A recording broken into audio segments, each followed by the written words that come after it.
नमस्कार प्रिय विद्यार्थियों, एसडीएम करियर पॉइंट के इस यूट्यूब चैनल पर आप सभी लोगों का हार्दिक स्वागत है।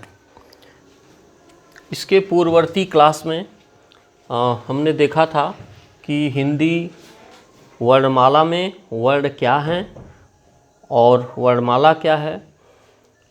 अब ये हिंदी व्याकरण की तीसरी क्लास है। इसमें हम लोग वर्ण विचार के अंतर्गत ही वर्णमाला में, हिंदी वर्णमाला में वर्णों का विभिन्न आधारों पर वर्गीकरण देखेंगे। सामान्य तौर पर हम जानते हैं कि सामान्य हिंदी में वर्णों की कुल संख्या, सामान्य हिंदी वर्णमाला में वर्णों की कुल संख्या 44 होती है और उस 44 में 11 स्वर हैं और 33 व्यंजन हैं। किंतु मानक हिंदी में वर्णों की कुल संख्या 52 होती है। उन 52 में 11 स्वर हैं, 33 व्यंजन हैं, 2 आयोगवाह ध्वनियाँ हैं, 4 संयुक्ताक्षर हैं और 2 द्विगुण या उत्क्षिप्त वर्ण पाए जाते हैं। इसके अलावा कुछ अन्य ध्वनियाँ भी हैं, जैसे जिनकी संख्या यहाँ पर 8 दिख रही है, जिसमें महत्वपूर्ण ध्वनि है अनुनासिक, जिसे हम चंद्र बिंदु के रूप में लिखते हैं, जैसे चांद, नाद, आंधी, ऐसे शब्दों में इसका प्रयोग होता है। अनुनासिक ध्वनि वह है जिसके उच्चारण के समय मुंह से निकलने वाली हवा, मतलब जिसके उच्चारण के समय हवा मुख और नासिका दोनों से निकलती है। इस 52 के अतिरिक्त 8 अन्य ध्वनियों में सबसे पहले नाम आया चंद्रबिंदु अनुनासिक का। इसके अलावा आगत ध्वनियाँ भी हैं। फारसी से 5 ध्वनियाँ आई हैं, क, ख, ग, ज, फ, जैसे फैजाबाद, फैजाबाद। तो यहाँ जा में नुक्ता लगा हुआ है, उसका उच्चारण होता है ज, फैजाबाद। गजल, जा के नीचे नुक्ता लगा हुआ है, गजल, जा। इसी तरह से अंग्रेजी से एक आगत ध्वनि है अ, जिसका उच्चारण आ और ओ के बीच का होता है, जैसे डॉक्टर, नॉलेज, कॉलेज इत्यादि।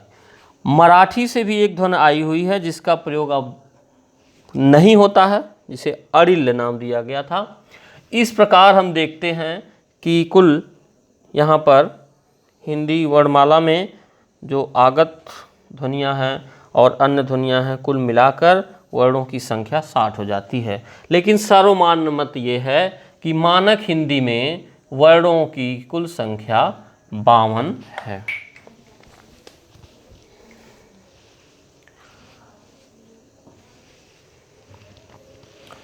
अभी हम इस क्लास में हिंदी वर्णमाला में जो वर्ण हैं उनका विभिन्न आधारों पर वर्गीकरण करेंगे। सबसे पहले बात करते हैं हम स्वर की।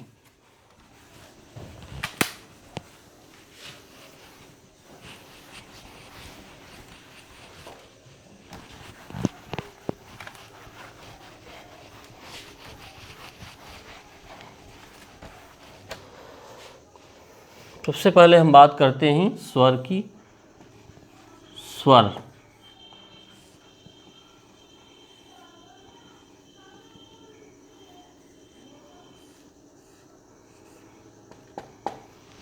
प्रश्न यह उठता है कि सबसे पहला कि स्वर किसे कहते हैं। वह ध्वनियाँ जिनके उच्चारण के समय मुंह से निकलने वाली हवा निर्बाध रूप से, अर्थात बिना किसी बाधा के बाहर निकलती है, उसे हम स्वर कहते हैं। और स्वरों का उच्चारण अन्य बिना किसी ध्वनि के सहयोग से होता है। हिंदी में तो इसको हम लिख सकते हैं, वह ध्वनियाँ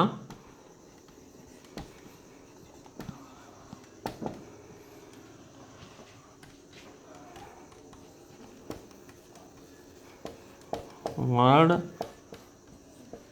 जिनके, वह ध्वनियाँ या वर्ण जिनके उच्चारण में मुंह से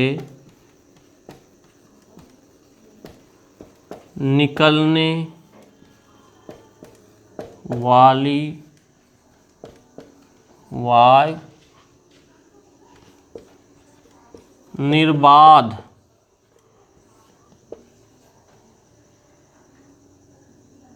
अर्थात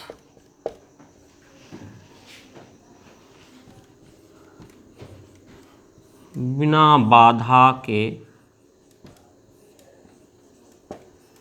बाहर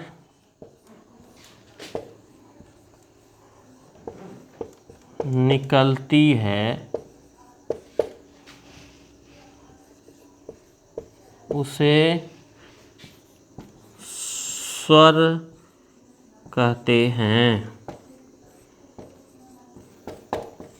स्वरों का उच्चारण बिना किसी अन्य ध्वनि के सहयोग से किया जाता है। यह जो मुख के अंदर जो विभिन्न तंत्रियां हैं उसको बिना स्पर्श किए वायु बाहर निकलती है इसके उच्चारण में। जैसे हमारी स्वरतंत्रियां ऐसे होती हैं, ये सबसे पहले हमारा यहाँ कंठ होता है।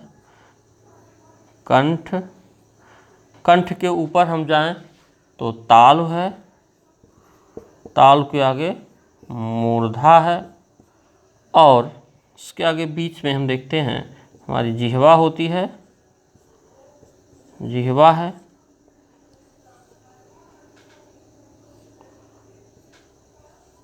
दंत होते हैं और ओष्ठ होते हैं। ये हमारी स्वरतंत्रियां हैं जिनको जो उच्चारण में सहयोग करती हैं। इन आधार पर भी हम हिंदी वर्णमाला में जो वर्ण हैं उनका आगे वर्गीकरण करेंगे। हम सबसे पहले यहाँ बात अभी स्वर की कर रहे हैं। स्वर की कौन कौन सी मुख्य विशेषता होती है यहाँ हम देखेंगे। स्वर की विशेषताएं, स्वर की विशेषताएं क्या क्या हैं विशेषताएं। नंबर 1, स्वर स्वतः उच्चरित होते हैं, स्वतः उच्चरित होते हैं। नंबर 2, सभी स्वर सघोष होते हैं, सघोष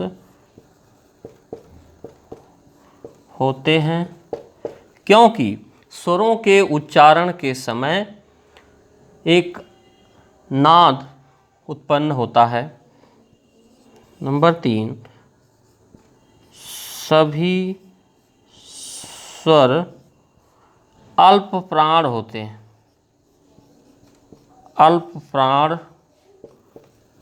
होते हैं, क्योंकि इनके उच्चारण के समय अल्प मात्रा में प्राणवायु मुंह से बाहर निकलती है। नंबर 4,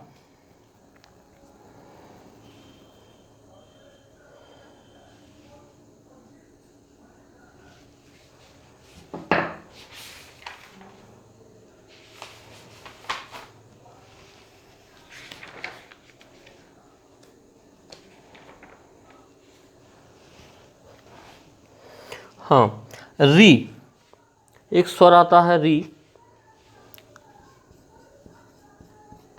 री का प्रयोग केवल तत्सम शब्दों में होता है।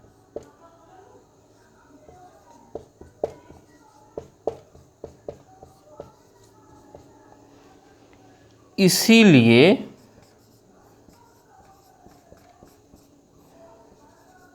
इसे तत्सम स्वर भी कहते हैं, तत्सम स्वर भी कहते। एक विशेषता नंबर 5 देखते हैं। अ ध्वनि अंग्रेजी से आई हुई आगत ध्वनि है। आ ध्वनि अ, जो कि आ और ओ के बीच की ध्वनि है।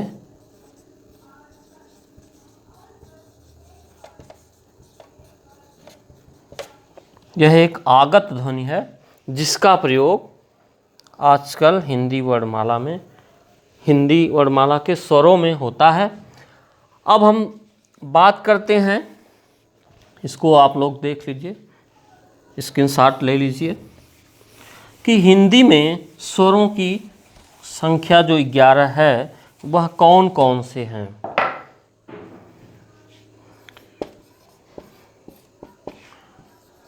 स्वर हैं अ, आ, इ, ई, उ, री, ए, ऐ, ओ, औ। कितने हो गए? 1 2 3 4 5 6 7 8 9 10 11, ये 11 हैं। अगर हम बात करें संस्कृत की, तो संस्कृत में इनकी संख्या 13 हो जाती है। 2 और बढ़ जाते हैं, री और री, री और री। किंतु हम लोग हिंदी व्याकरण पढ़ रहे हैं, इसलिए यहाँ पर हम स्वरों की संख्या 11 ही मानेंगे। ये हो गई स्वरों की बात। अब हम स्वरों का विभिन्न आधारों पर वर्गीकरण देखेंगे।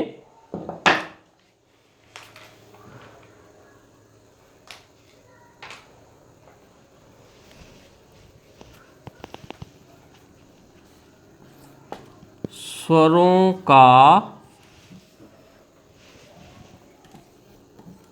वर्गीकरण।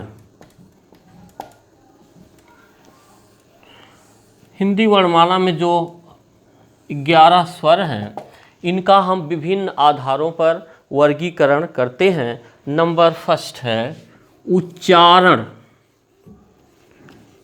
उच्चारण में लगने वाले समय, मात्रा या कालमान के आधार पर, उच्चारण में लगने वाले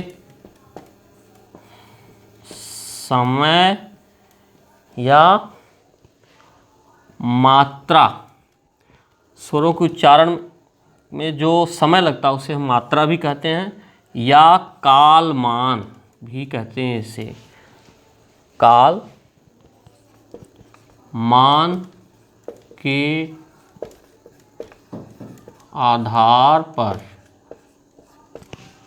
उच्चारण में लगने वाले समय या मात्रा या कालमान के आधार पर हम स्वरों को मुख्य रूप से हिंदी में 2 भागों में विभाजित करते हैं। ह्रस्व, ये है ह्रस्व स्वर, या इसी को लघु स्वर भी कहते हैं, लघु स्वर। दूसरा है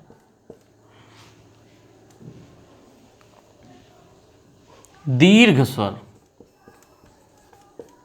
दीर्घ स्वर या गुरु स्वर, गुरु स्वर, एक लोग देख सकते हैं। अब ह्रस्व स्वर की बात है। ह्रस्व स्वर किसे कहते हैं? वे स्वर जिनके उच्चारण में अल्प मात्रा का समय लगता है उसे हम ह्रस्व स्वर कहते हैं। वह स्वर जिनके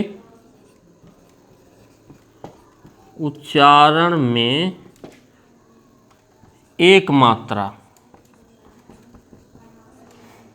या अल्प मात्रा कहते हैं इसको, अल्प मात्रा का समय लगता है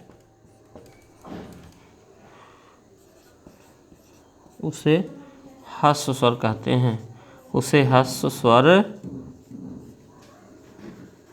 कहते हैं। इनकी संख्या 4 है, आ, इ, उ और री, 4 हैं। दीर्घ स्वर वे स्वर जिनके उच्चारण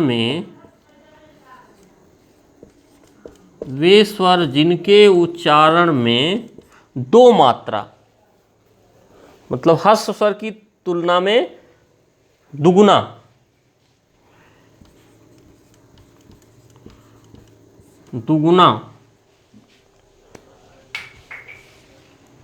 या दो मात्रा का समय लगता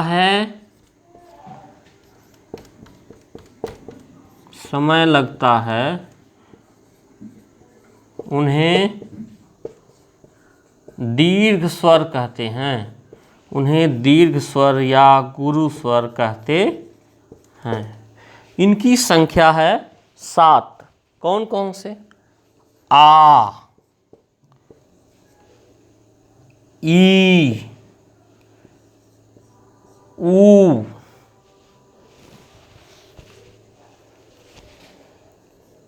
ए, ऐ, ओ, औ। 1 2 3 4 5 6 7, इनकी संख्या 7 हो गई। अब एक स्वर और होता है जिसे कहते हैं प्लुत स्वर, प्लुत स्वर। किंतु हम लोग हिंदी व्याकरण पढ़ रहे हैं, हिंदी व्याकरण में प्लुत स्वर नहीं प्रयोग में आते हैं, संस्कृत में इसका प्रयोग होता है। तो वे स्वर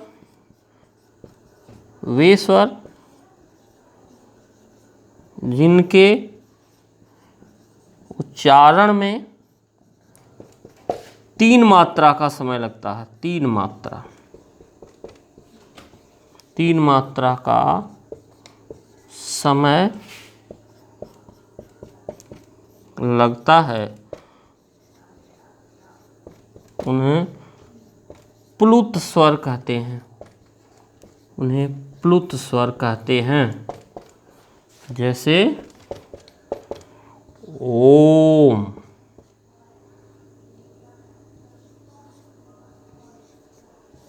इस तरह का।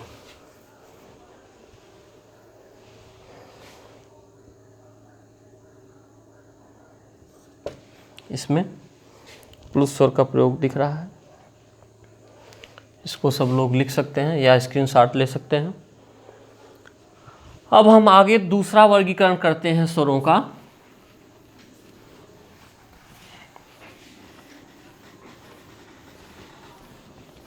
रचना, बनावट, निर्माण या व्युत्पत्ति के आधार पर।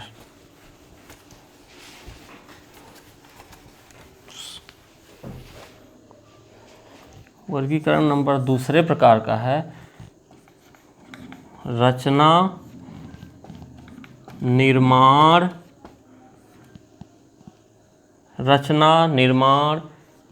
या व्युत्पत्ति या बनावट या व्युत्पत्ति के आधार पर, स्वरों का वर्गीकरण के आधार पर। रचना, बनावट, निर्माण या व्युत्पत्ति के आधार पर स्वरों को मुख्य रूप से 2 भागों में विभाजित किया जाता है। फर्स्ट है मूल स्वर। क्या है? मूल स्वर।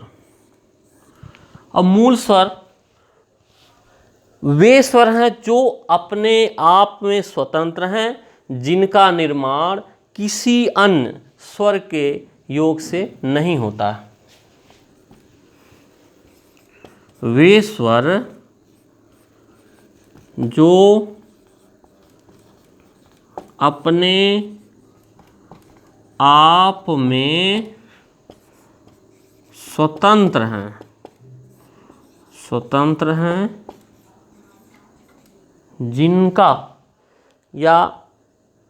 जिनका निर्माण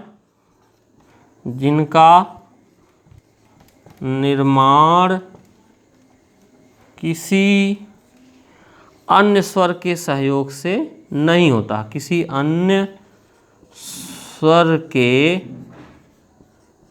सहयोग से नहीं होता है। कौन कौन से हैं ये मूल स्वर?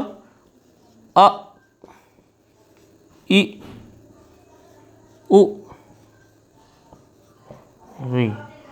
इनकी संख्या है 4। नेक्स्ट देखते हैं हम संधि स्वर।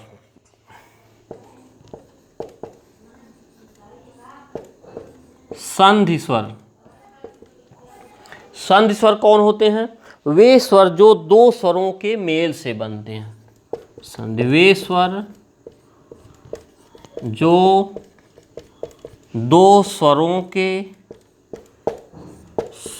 के मेल से बनते हैं। अब संधि स्वर भी दो प्रकार के होते हैं।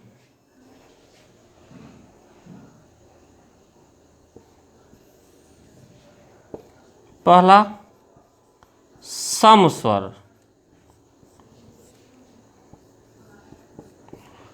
स्वर, और दूसरा है सम स्वर या सजातीय स्वर कहते हैं। सजातीय स्वर कहिए इसको, सजातीय स्वर। और दूसरा है हम अगर लिखें विजातीय स्वर।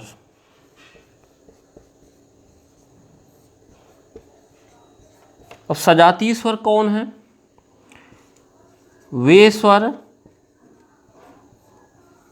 जो समान स्वरों की संधि से बनते हैं, जो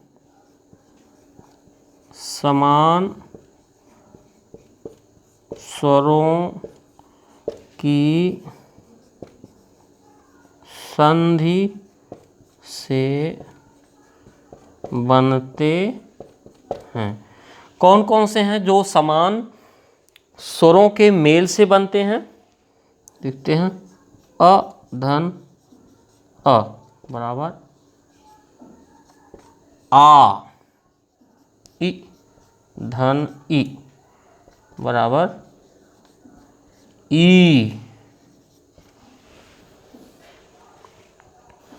उ धन उ बराबर ऊ से बड़ा ऊ कहते हैं। तो इनकी संख्या, सजातीय स्वरों की संख्या 3 है। अब विजातीय स्वर, वे स्वर जो अलग अलग स्वरों के मेल से बनते हैं। वे स्वर जो अलग अलग स्वरों के मेल से बनते हैं। वे स्वर जो अलग अलग स्वरों के मेल से बनते हैं उन्हें हम विजातीय स्वर कहते हैं। विजातीय स्वर 4 हैं। अब इनको भी 2 भागों में बांटा गया है। कौन कौन से?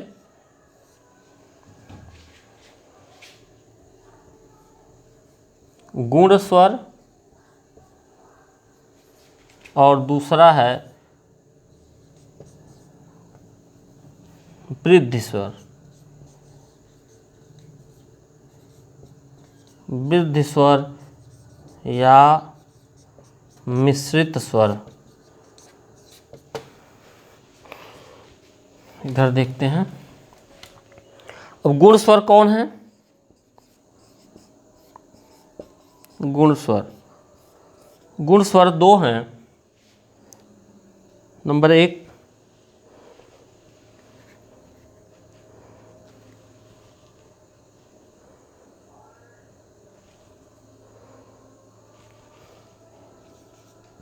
अ धन इ बराबर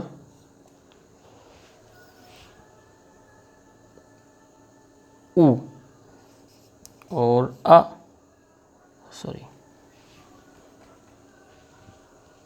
धन ई बराबर ए, और अ धन उ बराबर ओ।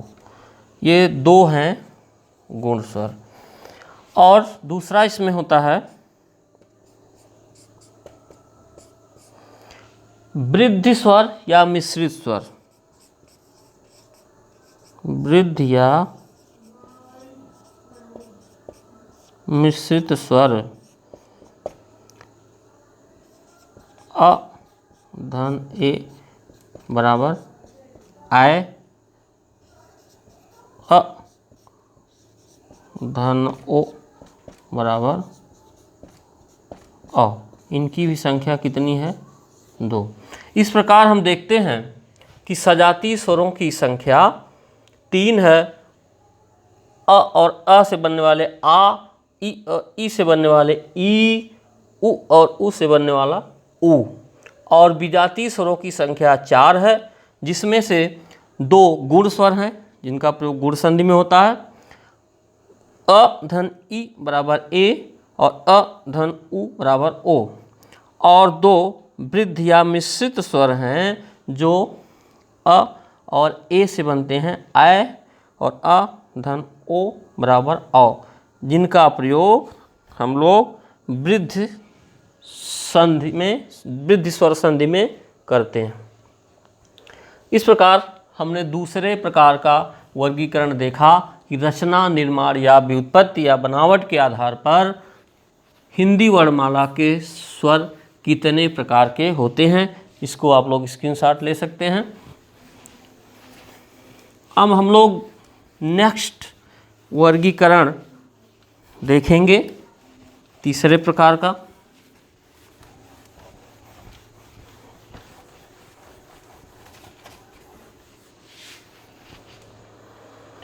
तीसरा वर्गीकरण है जिह्वा के प्रयुक्त होने वाले भाग के आधार पर।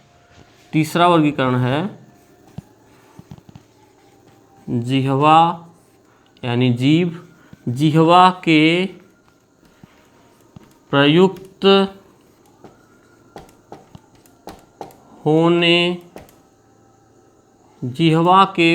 होने वाले भाग के आधार पर। अब जिह्वा का कौन सा भाग स्वरों के उच्चारण में प्रयुक्त हो रहा है, उस आधार पर हम स्वरों को 3 भागों में बांटते हैं। अग्रस्वर,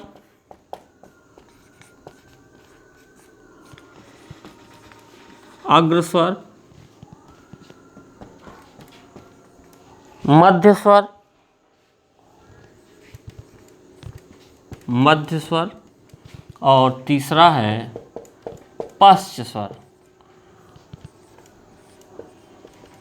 जैसा कि नाम से ही स्पष्ट है, अग्रस्वर वे स्वर जिनके उच्चारण में जिह्वा का अग्रभाग कार्य करता है, उसे हम अग्रस्वर कहते हैं। जैसे इसमें कौन कौन से स्वर आएंगे? ई, री, ए, ऐ। ई, री, ए, ऐ। इनकी संख्या कितनी हो गई? 5। मध्य स्वर के अंतर्गत सिर्फ एक स्वर आता है, अ।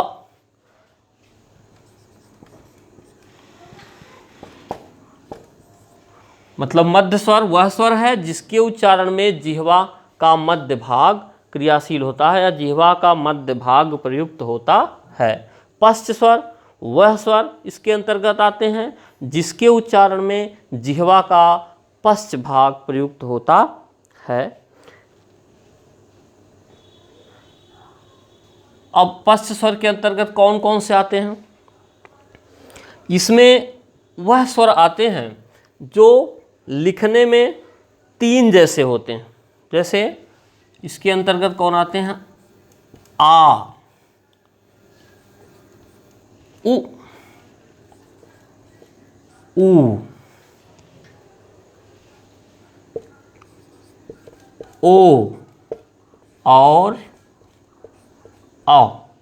1 2 3 4 5, इनकी संख्या कितनी हो गई? पश्च स्वर की संख्या 5 हो गई, मध्य स्वर की संख्या 1, 5 1 6 और अग्र स्वर की संख्या है 5। इस प्रकार कुल 11 हमारे जो स्वर हैं वो यहाँ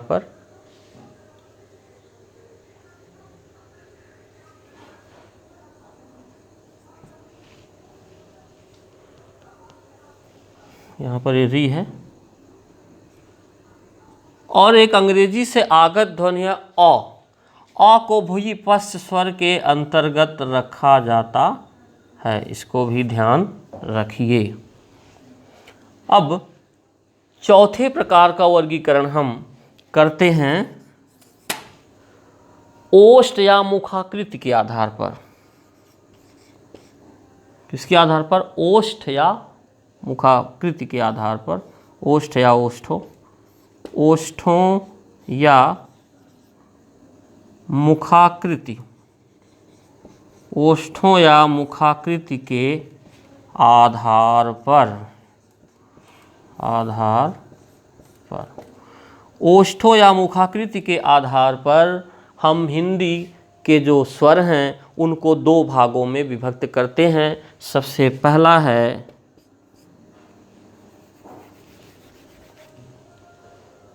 वृत्तमुखी स्वर। क्या है? वृत्तमुखी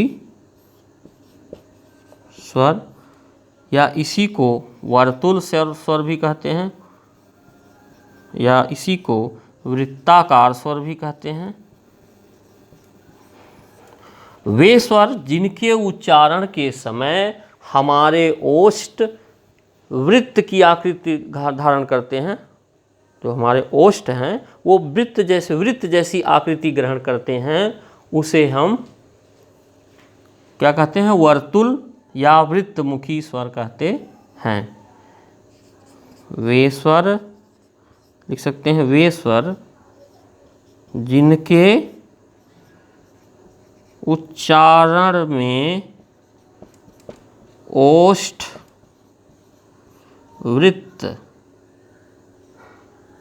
वृत्त जैसी आकृति ग्रहण करते हैं। अब इसके अंतर्गत 4 स्वर आते हैं। उ, ऊ,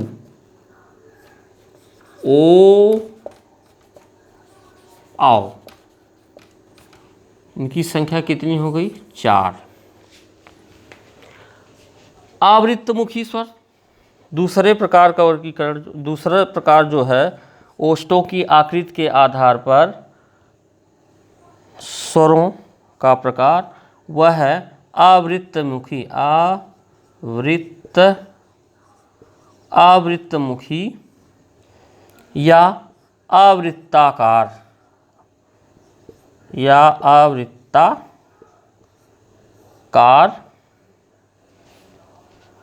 स्वर। इसके अंतर्गत वे स्वर आते हैं, वे स्वर जिनके उच्चारण के समय या जिनके उच्चारण में ओष्ठ फैल जाते हैं,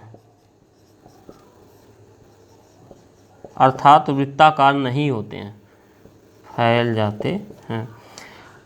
अब इसमें कौन कौन से आते हैं? अ, जिसको छुटा कहते हैं, आ, इ, ई, ए और ऐ। कितनी संख्या हो गई? 2 2 4 2 6, ये 6 हो गए। अब एक बच जाता है री। री को अर्धवृत्ताकार कहा जाता है। री जो है अर्धवृत्ताकार स्वर है, अर्धवृत्ताकार स्वर है। एक्चुअली यह वर्गीकरण जो है डॉक्टर भोलानाथ तिवारी द्वारा किया गया है, और डॉक्टर भोलानाथ तिवारी री को स्वर नहीं मानते हैं, इसलिए वह इसमें सम्मिलित नहीं करते हैं, और री को एक अर्धवृत्ताकार स्वर माना जाता है। इस प्रकार इस क्लास में हमने स्वरों का 4 प्रकार से यानी 4 आधारों पर वर्गीकरण देखा है। अन्य जो 2-3 प्रकार बच रहे हैं उसका हम लोग अगली क्लास में वर्गीकरण देखेंगे। यदि यह हमारा प्रयास आप लोगों को अच्छा लगा हो तो इसको लाइक करिए, शेयर करिए और चैनल को सब्सक्राइब करिए, ताकि आपको आगे की जो वीडियोज़ हों वो मिलती रहें। और हमेशा यह SDM करियर पॉइंट आपके सपनों को साकार करने में मदद करेगा। यदि आपने कोई सपना पाल रखा है, हिंदी विषय के साथ कोई कंपटीशन की तैयारी आप कर रहे हैं, जैसे TGT, PGT, net, JRF, assistant professor, तो इसमें जो भी टॉपिक बताया जाएगा पूरा उसका गहन अध्ययन कराया जाएगा, डीपली पढ़ाई जाएगी क्लास। और सपना जो हमेशा बड़ा देखना चाहिए, क्योंकि हमारे भूतपूर्व राष्ट्रपति डॉक्टर APJ अब्दुल कलाम का मंतव्य था कि छोटा सपना देखना भी एक पाप है, और सपना वह नहीं होता है जो हमको सोते समय आता है, बल्कि सपना वह होता है जो हमें सोने नहीं देता है। और यदि आप दृढ़ संकल्प के साथ कठिन श्रम करेंगे तो कोई भी लक्ष्य ऐसा नहीं है जो आपको हासिल न हो, क्योंकि success equal to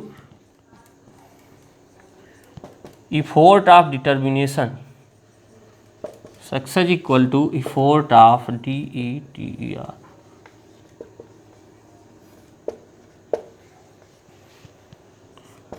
success equal to effort of determination plus hard work.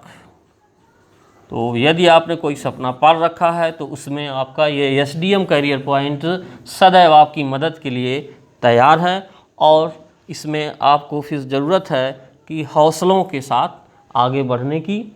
सपने उसी के पूरे होते हैं जिनके सपनों में जान होती है, पंखों से कुछ नहीं होता, हौसलों से उड़ान होती है। इस भाव के साथ आप लोग आगे बढ़िए, निश्चित तौर पर सफलता मिलेगी। Thank you so much. मिलते हैं फिर अगली वीडियो में। धन्यवाद।